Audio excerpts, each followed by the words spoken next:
मेरे प्यारे दोस्तों, भाइयों और बहनों, आप सबका राधा कृष्ण भक्ति ज्ञान चैनल में स्वागत है।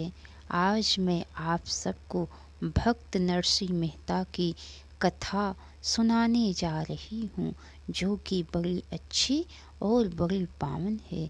तो चलिए दोस्तों, आप सबको लोक प्रसिद्ध भक्त नरसिंह मेहता की कथा को सुनाती हूँ। तुलसीदास जी कहते हैं कि वह अंत्यज नित्य स्नान करके लौटते समय भक्त राज के दर्शन किया करता था। उसकी दृष्टि में भक्त और भगवान में कोई भेद नहीं था। नरसिंह राम तो भाव रखने वाले थे। उन्होंने उत्तर दिया, जय श्री कृष्ण भगत भक्तराज, मैं आपसे कुछ विनती करना चाहता हूँ। अंत्यज ने नम्रता पूर्वक निवेदन किया, भाई ऐसा कौन सा कार्य आ पड़ा जिसके लिए मुझसे विनती करने की आवश्यकता पड़ी। मैं तो एक श्री कृष्ण नाम के सिवा और कुछ नहीं जानता। तथापि मेरे योग्य कोई कार्य हो तो निसंकोच छोड़ कर बताओ। नरसिंह राम ने अभिमान रहित होकर कहा, मेहता जी, मैं किसी सांसारिक कार्य के लिए नहीं विनती करता। आज एकादशी का उपवास मैंने भी किया है, अतएव रात्रि में जागरण करने के निमित्त भजन करना चाहता हूँ। क्या मेरी विनती स्वीकार कर आप मेरे आंगन को आज पवित्र कर सकेंगे? अंत्यज ने श्रद्धा के साथ अपनी इच्छा प्रकट की। भैया, इस काम के लिए विनती करने का क्या प्रयोजन? भगवान का भजन करना तो मेरा काम ही है। फिर स्वयं भगवान ने कहा है, जिस स्थान पर भगवान का भजन होता है वह साक्षात वैकुंठ लोक ही है। जो मनुष्य भगवान का नाम लेता है वह हीन जाति का होने पर भी देव समान है, और जो मनुष्य भागवत भजन के प्रभाव को जान कर भी भगवान से विमुख रहता है वह उच्च कुल में उत्पन्न होने पर भी आत्महत्या के समान पाप का भागी बनता है। भगवान का भजन करने तथा श्रवण करने का ब्राह्मण से लेकर चांडाल पर्यंत सबको समान अधिकार है। श्रीमद्भागवत गीता में तो ब्राह्मण, गौ, हाथी, कुत्ते और चांडाल में भी सम दृष्टि रखने वाले ही सच्चे ज्ञानी बतलाए गए हैं। सामाजिक आचार विचार में भेद है और वह रहना भी चाहिए। इससे भगवान के समान दृष्टि रखने की बात कही है। सब बातों में समान बर्ताव की नहीं, परंतु भजन का तो सभी को अधिकार है। अतः तुम अपने आंगन में तुलसी चबूतरे के समीप गोबर से जमीन को लीप पोत कर भजन की तैयारी करो। मैं तुम्हारे इच्छा अनुसार रात को तुम्हारे आंगन में ही भगवान का भजन करूँगा। इस प्रकार अंत्यज भक्त भक्त को वचन दे नरसिंह राम अपने घर आए। अंत्यज भक्त ने भी आज्ञा अनुसार सब तैयारी की तथा अन्य साधु संतों और भक्तों को भी आमंत्रित किया। नरसिंह राम अपने घर पर भगवान का पूजन करके करताल मृदंग आदि भजन की सामग्री लेकर अंत्यज भक्त के आंगन में उपस्थित हुए और भजन करने लगे। वह बाहरी संसार को पूर्ण रूप से भूल कर भागवत प्रेम में मस्त हो गए थे। उनके नेत्रों से आनंद अश्रु की धारा निरंतर बह रही थी। वह अधिकाधिक उत्साह के साथ कीर्तन करते जाते थे। उनके आसपास बैठे हुए श्रोता मंत्रमुग्ध सर्व की भांति एकाग्र होकर भजन आनंद लूट रहे थे। उस समय वहाँ पर मानो शांति पवित्रता और आनंद का ही साम्राज्य फैल रहा था। इस प्रकार रात भर भक्तराज भजन करते रहे।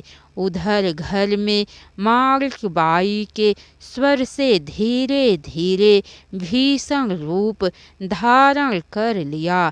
उस समय उनकी परिचर्या करने वाला घर में कोई नहीं था। वह भी निरंतर भगवान नाम की ही रट लगाए हुई थी। यहाँ तक कि बेहोशी की हालत में भी उनकी जिह्वा भगवान को ही पुकार रही थी।